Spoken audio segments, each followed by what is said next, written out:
Bonsoir. Salut maman. Alors oui, ce soir je suis toute seule. Mon compagnon n'est pas encore rentré du travail. C'est les imprévus du travail. Donc voilà, ce soir je vais faire toute seule.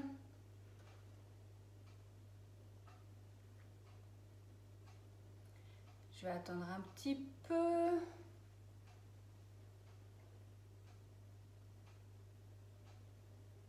Bonsoir Mélika.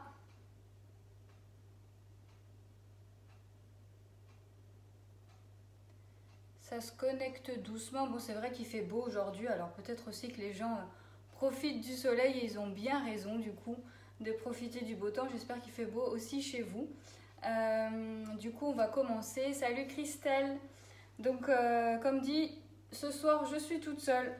Le compagnon est encore au travail. Alors, ce soir, je vais réaliser des clafoutis rhubarbe cardamome dans le moule triangle. Donc, voilà, ça vous permet de faire 12 triangles. Du coup, moi, je l'aime bien. Vous pouvez aussi faire des pizzas pâtes liquides dedans, des gâteaux, des brownies, enfin plein de choses. Et ça peut vous permettre aussi finalement de varier les saveurs vu qu'il y a différentes empreintes. Le moule est à 59,90 € et il est disponible. Et toujours posé sur la plaque aluminium perforée pour assurer un bon maintien, vu que les moules sont souples, et une cuisson uniforme grâce à une répartition uniforme de la chaleur grâce aux petits trous-trous. Ah, du coup, salut chérie, en plus il me regarde, tu travailles bien comme ça. Donc, on va commencer la recette. Alors, c'est la recette de base des clafoutis de Cyril Lignac. Je n'ai pas inventé une recette de clafoutis. J'ai pris celle qu'il avait faite dans Tous en cuisine à la cerise. Et c'est juste que, voilà, j'ai décidé de la faire à la rhubarbe. Et j'ai bien sûr modifié les quantités, sinon on en aurait pour plus que juste notre moule triangle. Alors, je commence par mélanger mes œufs et mon sucre.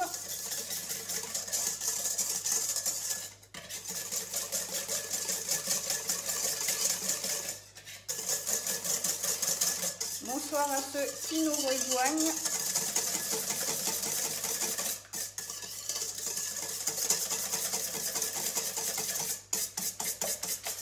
Alors, vous pouvez poser vos questions, hein, j'arrive à peu près à lire de là où est le téléphone.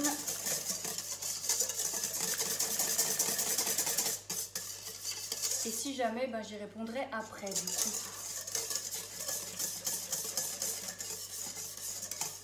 Salut Estelle. Donc j'ai mis ma rhubarbe à dégorger sous Be-Save il y a une demi-heure de ça. Du coup on voit qu'elle dégorge bien, ça permet vraiment de dégorger plus rapidement.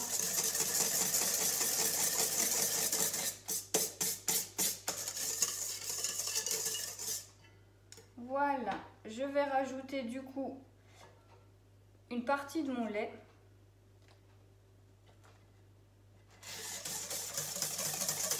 Je sais qu'il est encore un peu froid, je vais y aller doucement.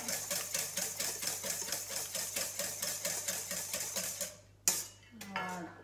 Et je vais rajouter la farine aussi doucement.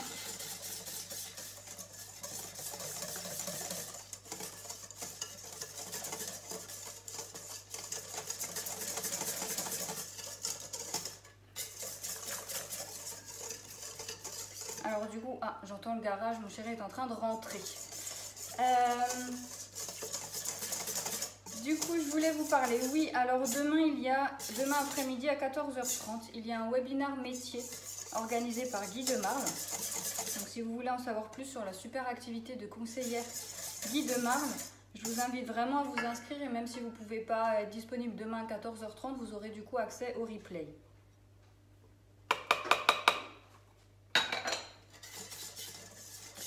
Et le soir, je ne sais pas si vous avez vu, avec ma marraine Agnès, nous avons créé un groupe pour justement pouvoir vous parler du métier autour d'une recette. Alors demain soir, ce sera le Kinder Délice à 18h30. Donc on pourra répondre à vos questions, on vous présentera le métier. Voilà, qu'est-ce qui nous a plu, qu'est-ce qui nous plaît, qu'est-ce qui nous a motivé à y rentrer. Et du coup, si vous avez assisté au webinaire de 14h30 et que vous avez des questions, eh ben, nous nous ferons un plaisir d'y répondre.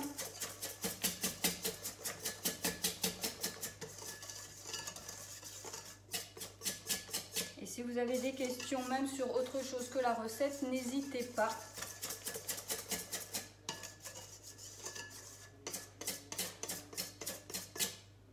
Voilà, je vérifie que j'ai pas de grumeaux, mais c'est bon.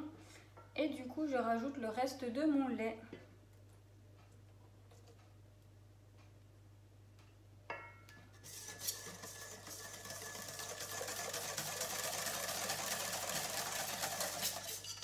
C'est vraiment une recette toute simple, toute rapide. Vous pouvez le faire avec plein d'autres fruits si vous n'aimez pas la rhubarbe ou si vous n'en avez pas encore. Moi, c'est de nouveau la rhubarbe de mon jardin. Du coup, j'en profite. Maintenant, j'en ai plus trop entre le moelleux de la semaine dernière avec la clafoutis. Là, il va falloir que j'attende que ça repousse. Voilà, je vais rajouter une pincée de sel. Alors là, c'est vraiment la recette de Cyril Lignac. Lui, il met du kirsch parce qu'il fait un clafoutis aux cerises. Moi, je ne vais pas en mettre. Pour la rhubarbe, je pense que ça va pas trop ensemble. Voilà. Et du coup, maintenant, je vais rajouter ma cardamome. Alors, je ne sais pas si tout le monde connaît la cardamome. En tout cas, c'est une épice assez fraîche qui est d'ailleurs très bonne pour la digestion aussi. Et qui amène vraiment voilà, de la fraîcheur, de la légèreté en bouche. Donc là, je l'ai en poudre. Mais elle se trouve aussi sous forme de grains. Et quand vous ouvrez ces gousses, en fait, eh ben, vous allez trouver des petites graines noires. Donc ces petites graines noires, vous pouvez les écraser, ça vous fera de la poudre. Donc c'est une possibilité. Ou sinon, ben, plus simple, on prend de la cardamome déjà en poudre. Et là, ben, il n'y a pas de dosage, c'est comme vous le sentez, c'est un peu comme toutes les épices, la cannelle, la vanille, on n'aime pas, on aime un petit peu, on aime moins. Bah, du coup, voilà, c'est selon vos goûts. Moi, c'est une épice que j'aime bien, donc je mets une bonne cuillère à café.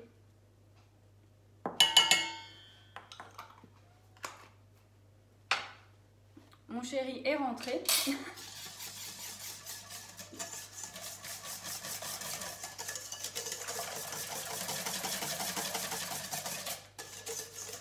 Alors bien sûr, vous pouvez aussi faire très bien à la vanille. Un vanille rhubarbe, ça se mélange très très bien.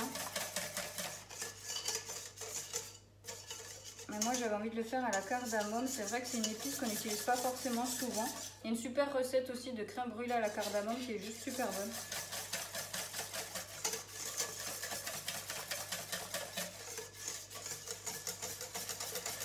Et voilà, ma pâte à clafoutis est prête. Je vais la mettre dans mon pichet verseur. Alors le pichet verseur, vous le trouvez au prix de 7,50 € sur la boutique. Il est vraiment hyper pratique pour verser les préparations. Et là, il va vraiment être super pratique.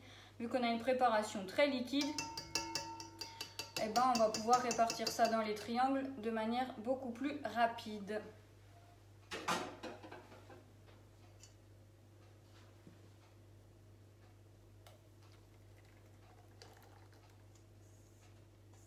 Ma spatule double embout pour bien aller récupérer tout ce qu'il y a dans le cul de poule. Ah, je ne sais pas si vous entendez le chat. Je crois qu'elle réclame à manger. Parce que c'est presque l'heure et comme je suis en train de faire quelque chose dans la cuisine, bah du coup elle se dit « Ah, c'est l'heure de manger, je vais aller leur rappeler au cas où ils ont oublié. »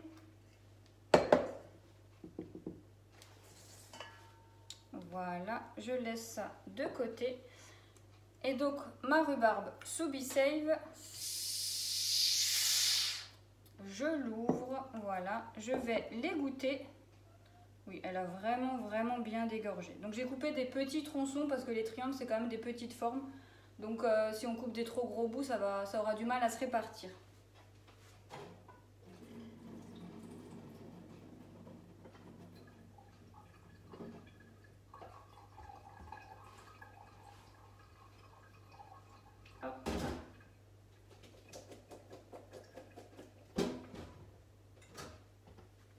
Et voilà.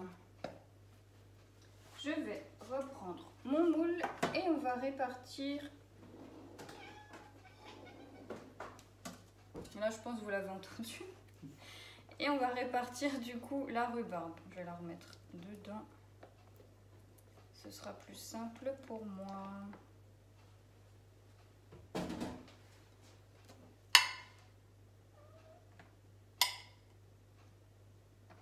Ça aurait dû être le travail de mon chéri pendant que je faisais la préparation du clafoutis.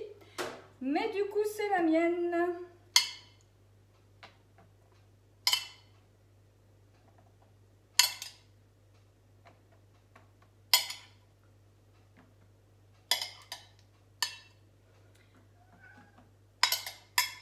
Décidément, ce soir, elle a envie de parler. Hein.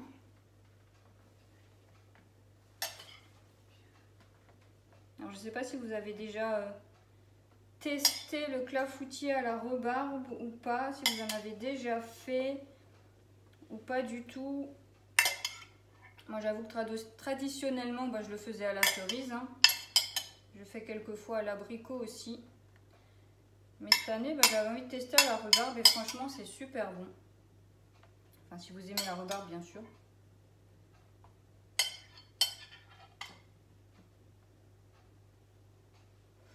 J'essaye de répartir ça uniformément. Je pense qu'à force, vous me connaissez, que j'aime bien que ce soit réparti de manière la plus uniforme possible.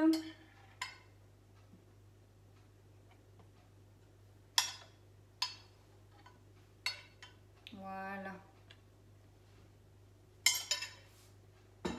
Donc on répartit les fruits. Alors si vous prenez d'autres fruits, hein, pareil, vous répartissez les fruits dans le fond du moule. Et maintenant, on va répartir la préparation. Vu que tu regardes, est-ce qu'il y a des questions? Non. Non, il n'y a pas de questions.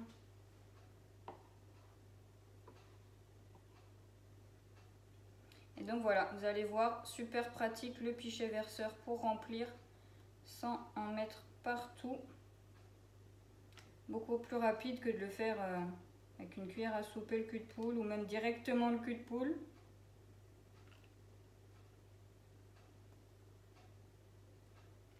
Alors le clafoutis, quand il cuit, il gonfle beaucoup. Il va même sortir du moule. Alors vu que c'est cuit, il va garder la forme, hein, mais il va vraiment dépasser du moule. Par contre, en refroidissant, il va retomber. Donc ne vous inquiétez pas si jamais vous voyez que c'est en train de dépasser du moule, c'est normal. C'est le clafoutis qui cuit.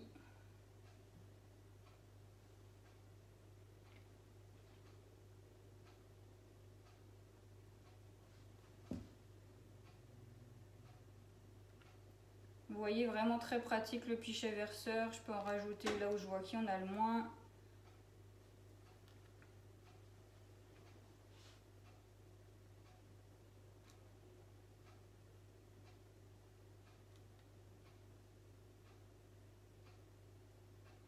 Et même s'il y a des petites gouttes, parce qu'en fait là c'est surtout ma spatule qui est en train de couler, et il n'y a aucun problème sur les mous flexipants, ça va cuire, c'est pas grave, mais ça va se décoller tout seul, il n'y a vraiment aucun risque. Vous voyez aussi, j'ai pas graissé, j'ai pas fariné, j'ai pas beurré, c'est vraiment l'avantage des flexipants, c'est que ça se démoule tout seul. Et voilà. Oups. Bon finalement j'essaie de faire propre avec le pichet verseur, j'en ai partout avec la spatule.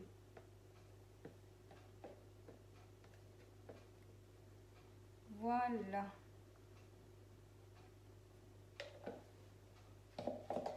Et on va pouvoir du coup enfourner nos clafoutis.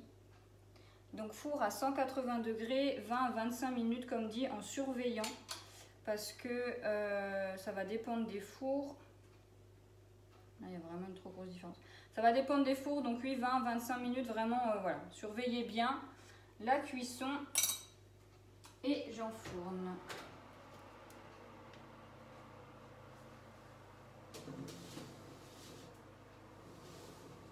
Voilà. Alors, est-ce qu'il y a des questions ou toujours pas? Toujours pas de questions. Bon. Alors, je voulais vous parler aussi de quelque chose. Alors, c'est vrai que c'était une recette très rapide, très facile, mais très bonne. Donc, on va pas se priver.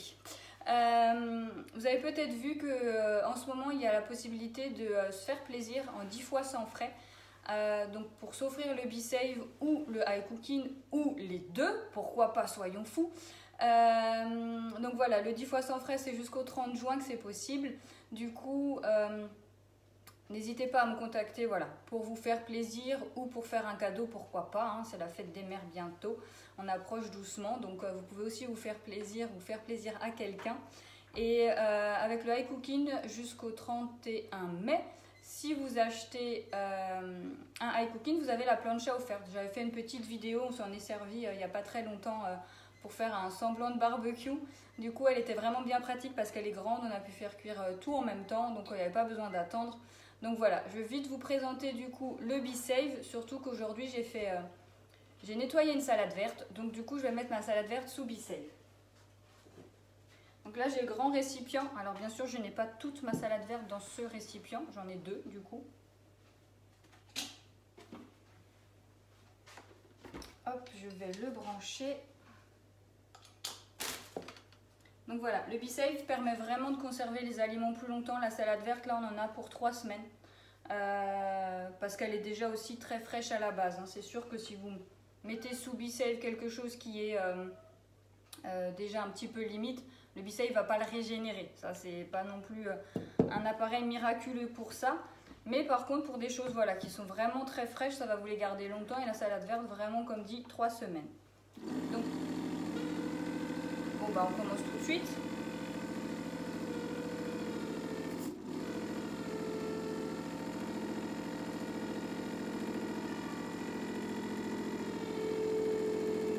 Voilà, une fois que ça a pris, alors là c'est un grand récipient donc il faut bien attendre quand même. Une fois que ça a pris, on le laisse faire. Donc là il va prendre un petit peu de temps vu que c'est le plus grand récipient et que c'est de la salade. Hein, c'est pas non plus très ça prend de la place mais ça prend pas forcément beaucoup d'air non plus. Donc on va le laisser terminer.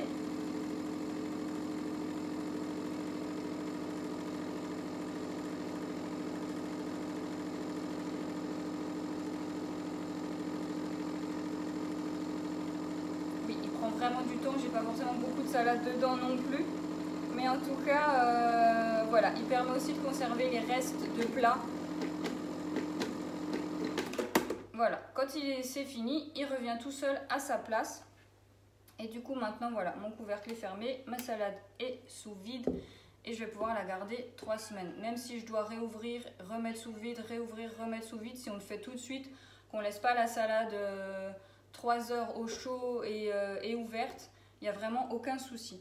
Le B-Save, alors déjà il prend pas beaucoup de place, hein, je sais pas voilà, si vous le voyez par rapport à moi, par rapport à ma main, il prend pas beaucoup de place sur le plan de travail et surtout vous pouvez le laisser brancher en tout temps parce qu'il ne consommera de l'énergie que quand vous l'utiliserez. Il y a un petit bouton vert à l'intérieur de la tête et ça fonctionne que quand on appuie dessus. Le reste du temps du coup il ne consomme pas.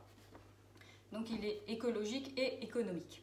Mais il est aussi écologique et économique par rapport au fait qu'on ne gaspille plus de gaspillage alimentaire. C'est vrai que c'est un grand sujet en ce moment et c'est vrai que beaucoup de personnes commencent à s'y intéresser de plus en plus parce que même financièrement, hein, quand même, ça fait perdre pas mal d'argent tous les ans. Donc voilà, vraiment très pratique le B-Save. Il existe sous 3 kits différents. À chaque fois vous avez des remises à 419, 519 ou 849 €. De quoi vraiment se faire plaisir et comme dit avec le 10 fois sans frais, on peut vraiment se faire plaisir sans entamer trop le budget. Et c'est surtout qu'après sur le long terme on va vraiment économiser et il sera très vite rentabilisé. Donc voilà, je vous donne rendez-vous en tout cas pour les personnes intéressées par l'activité de conseillère. Je vous donne rendez-vous demain soir sur le groupe Fais de ta passion une opportunité avec Guy de Marle et du coup avec ma conseillère, ma marraine maintenant, pardon, Agnès, pour vous présenter cette superbe activité. Je vous remettrai le lien du webinaire métier de Guy de Marle demain. Et surtout, contactez-moi pour le B-Save avec ce 10 fois sans frais. Pour moi, il ne faut pas hésiter, il faut foncer. Je vous souhaite une très belle soirée, un très bon appétit et je vous dis à bientôt. Ciao, ciao!